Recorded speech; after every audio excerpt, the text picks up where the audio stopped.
Mesdames et Messieurs les ministres de la Confédération des États du Sahel, AES, Mesdames et Messieurs les ambassadeurs et hauts fonctionnaires de la Confédération des États du Sahel, distingués invités, Mesdames et Messieurs, en adoptant le traité portant création de la Confédération des États du Sahel le 6 juillet 2025 à Niamey, République du Niger, Leurs Excellences le capitaine Ibrahim Traoré, président du Faso, chef de l'État, le général d'armée Assimi Goïta, président de la transition, chef de l'État de la République du Mali, et le général d'armée Abdourahmane Tiani, président de la République du Niger, avaient une vision. Cette vision, faut-il le rappeler, est renforcée à travers l'unité inébranlable de nos trois pays, à travers un cap commun clair, à travers un destin partagé, mais aussi et surtout à travers un peuple uni, debout, résilient et déterminé à prendre en main son destin. La Confédération des États du Sahel, AES, est ainsi la matérialisation de cette ambition collective et populaire visant le renforcement des relations spéciales qui unissent déjà le Burkina Faso, le Mali et le Niger. La présente session confédérale du Conseil des ministres, qui est à sa première édition, s'inscrit dans ce cadre. Il s'agit en effet de l'une des instances prévues par le traité portant création de la Confédération AES, aux côtés du Collège des chefs d'État et des sessions confédérales des parlements. Mesdames et Messieurs les ministres, Mesdames et Messieurs, suivant les orientations de son Excellence, le général d'armée Assimi Goïta, président de la transition, chef de l'État de la République du Mali, président de la Confédération AES, nous avons 2 jours durant traduit en projet d'acte formel soumis à la haute appréciation du Collège des chefs d'État de la Confédération AES, les directives de nos chefs d'État. Je me réjouis de ce que, à l'issue de nos travaux, nous avons pu adopter tous les projets d'instruments juridiques qui permettront de finaliser le processus d'opérationnalisation de la Confédération AES, à savoir le projet de protocole additionnel relatif à la défense et à la sécurité, le projet de protocole additionnel relatif à la coordination de l'action diplomatique, le projet de protocole additionnel relatif à la coordination des actions de développement et enfin le projet de protocole additionnel relatif aux sessions confédérales des parlements. Toujours dans le domaine des instruments juridiques, je voudrais saluer l'adoption par la présente session du règlement intérieur des sessions confédérales du Conseil des ministres, conformément aux dispositions du traité portant création de la Confédération AES. Au-delà de l'opérationnalisation de la Confédération AES, nous avons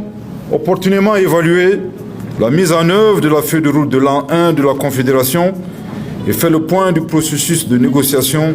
entre la Confédération AES et la CEDEAO. Mesdames et Messieurs les ministres, Mesdames et Messieurs, je retiens de nos échanges le constat objectif de la réalisation de beaucoup d'actions inscrites dans le cadre de la feuille de route et qui permettent à la Confédération AES d'être plus stable, plus en sécurité, engagée dans une coordination soutenue et constante dans les domaines de la diplomatie que dans celui du développement et de la communication transversale. De plus en plus, la Confédération AES parle d'une même voix et mieux, elle parle parfois d'une seule voix, d'une voix forte, décomplexée et déterminée à défendre les intérêts du peuple de l'AES. Nous avons également pu apprécier les initiatives engagées dans le domaine du développement, particulièrement les mesures prises pour la mobilisation des ressources confédérales et la mise en place de mécanismes de gouvernance pour leur gestion. Les projets structurants qui ont été lancés et ceux à venir conforteront la dynamique positive qui a démarré. Au demeurant, je tiens à souligner avec force, pour m'en réjouir, que la tenue de notre session inaugurale a été facilitée par les travaux des hauts fonctionnaires qui, de manière collégiale, réunissant les piliers défense et sécurité, diplomatie et développement, ont procédé à une préparation idoine des documents de travail. Je tiens ici à leur réitérer mes chaleureuses félicitations pour leur engagement et la fraternité avec laquelle ils ont mené leurs travaux. Mesdames et Messieurs les ministres, Mesdames et Messieurs, nous sommes à la veille de la tenue de la deuxième session du Collège des chefs d'État. Un grand événement attendu dans l'espace confédéral qu'à l'extérieur. Fort de la mobilisation générale et du soutien populaire autour des idéaux de la Confédération AES pour la défense de notre souveraineté, de notre intégrité territoriale, de notre dignité et de notre unité, nous sommes plus que jamais convaincus que cette deuxième session du Collège des chefs d'État sera couronnée de succès, à l'instar de la première session tenue à Niamey. Pour conclure, je voudrais, au nom du peuple malien, sous le leadership de son Excellence le général d'armée Assimi Goïta, président de la transition, chef de l'État de la République du Mali, président de la Confédération des États du Sahel, et au mien propre, souhaiter au peuple de la Confédération AES de joyeuses fêtes de fin d'année. Puisse 2026 être une année de paix, de sécurité et de développement au sein de notre espace confédéral dans une Afrique unie et prospère. Avec ces mots d'espoir,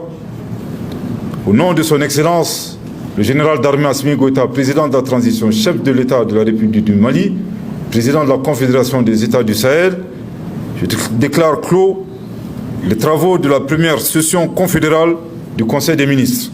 Que Dieu bénisse les travaux de la deuxième session du Collège des chefs d'État de la Confédération AES, au grand bonheur de nos populations respectives. Je vous remercie de votre très aimable attention.